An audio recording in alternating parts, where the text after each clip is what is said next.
Halo sobat, ketemu lagi dengan saya di video ini ya. Kali ini tuh saya mau bagikan nih informasi seputar tentang ramalan Jayabaya nih. Ramalan yang begitu melegendaris di tanah Jawa. Di dalam ramalan Jayabaya mengenai Ratu Adi dan akan kemunculannya, ada tanda alam seperti lintang kemukus. Apakah lintang kemukus itu ada sangkut pautnya dengan kedatangan Ratu Adi atau tidak? Jawabannya tidak. Lintang kemukus di dalam tradisi Jawa kuno, lintang kemukus itu adalah satu tanda yang biasanya terjadi berapa ratus tahun sekali. Dimana lintang kemukus ini seringkali kita sebut sebagai komet atau bintang berekor. Ini sebagai tanda akan terjadi pagebluk, akan terjadi wabah penyakit sebelum virus corona 2019 merebak di dunia. Lintang kemukus sudah muncul di tahun 2018. Jadi tahun 2018 hampir menjelang tutup tahun 2018 muncullah bintang berekor atau lintang kemukus.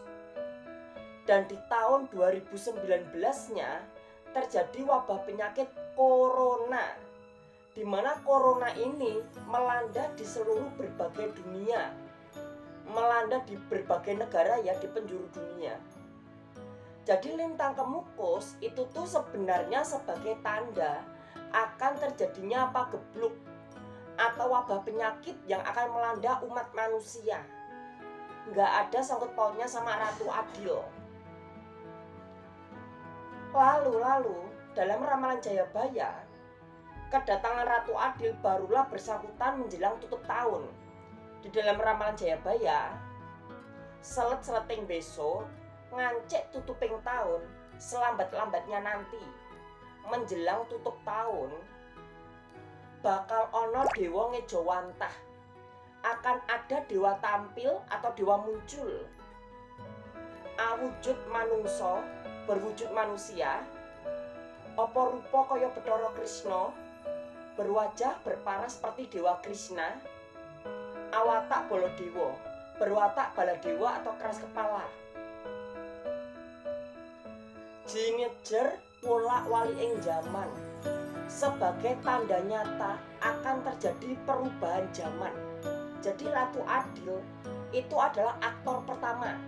Ratu Adil itu digunakan sebagai aktor utamanya, yang selalu dibicarakan, yang selalu diawasi, yang selalu diintai. Karena Ratu Adil itu menjadi aktor utama. Dia selalu diintai, informasinya selalu dicari-cari. Karena aktor utamanya itu Ratu Adil. Dimana Ratu Adil ini adalah kata atau suatu kalimat yang berbau sastra budaya. Jadi ramalan Jayabaya itu berbau sastra budaya. Sama di dalam Al-Quran juga ada ramalan-ramalan akhir zaman. Akan terjadinya dukhon, akan datangnya binatang-binatang yang aneh-aneh, Ya'juj dan Ma'juj gitu ya. Sedangkan di Yahudi, dalam kitab Yahudi, Alkitabnya Yahudi itu juga sama. Ada suatu ramalan mengenai akhir zaman, datangnya Sang Mesias. Kalau di dalam Islam itu namanya Imam Al-Mahdi. Sedangkan di dalam Kristen itu kedatangan Yesus kedua kalinya di muka bumi. Jadi ramalan Jayabaya itu berbau sastra budaya Jawa. Sedangkan Al-Quran, Alkitabnya orang Kristen maupun Alkitabnya Yahudi itu berbau agama, berbau keyakinan, dimana semuanya berdasarkan hal yang sama. Hampir ramalan-ramalan itu menyebutkan di dalam akhir zaman akan terjadi goncangan yang besar. Di dalam Islam disebutkan sebagai akan terjadinya dukhon. Dukhon itu adalah suatu peristiwa yang menyebabkan bumi itu tertutup awan gelap, awan hitam pekat. Itu namanya dukhon. Akan terjadinya dukhon. Dan dukhon itu bermula dari goncangan yang besar. Sama di dalam Alkitabnya orang Kristen, kedatangan Yesus kedua kalinya ditandai banyaknya gempa-gempa yang terjadi, dan akan terjadi guncangan yang besar di akhir zaman untuk memulai terjadinya Armageddon, perang akhir zaman. Di dalam Yahudi juga sama, dan di dalam ramalan Jayabaya itu juga sama. Ngancet tutuping tahun, menjelang tutup tahun akan terjadi gempa yang sangat besar, akan terjadi suatu goncangan yang sangat besar. Bukan hanya satu negara yang hancur, tapi beberapa negara akan musnah dari muka bumi, akan hilang dari peta dunia. Jadi antara agama-agama dan ramalan Jayabaya itu hampir sama. Lalu di dalam ramalan Jayabaya itu juga disebutkan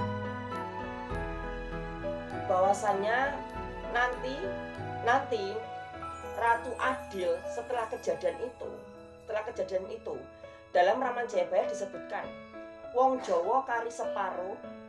Jadi orang Jawa itu hanya tinggal separuh, orang Cina hanya tinggal sejudul. Nanti saat bencana itu terjadi akan ada keselamatan. Kalau di dalam Islam akan ada keselamatan atas nama Imam Al-Mahdi. Kalau di dalam Yahudi akan ada keselamatan di dalam Mesias. Kalau di dalam kekristenan akan ada keselamatan dari juru selamat kita, yaitu Yesus Kristus. Saat gempa bumi besar itu, saat goncangan besar itu melanda, di tengah-tengah itu semua ada sebagian kecil orang yang selamat. Tiba-tiba mereka akan hilang dari dunia ini. Mereka akan masuk ke alam rohani. Mereka akan masuk ke alam gaib. Mereka akan masuk ke alam supernatural. Jadi mereka tidak mati di dalam bencana itu. Mereka akan selamat. Mereka memperoleh keselamatan. Di mana disebutkan yang nantinya selamat, bahwasanya orang Jawa tinggal separuh. Orang Jawa itu tinggal sedikit. Wong Cina kali sejodoh. Orang-orang Cina akan membawa pasangan-pasangan mereka, anak-anak mereka. Dan terjadi atau tidaknya kita nggak tahu nih.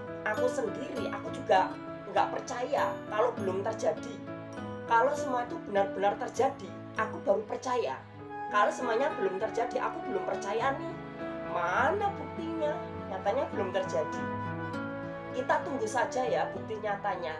Terjadi atau tidaknya kan kita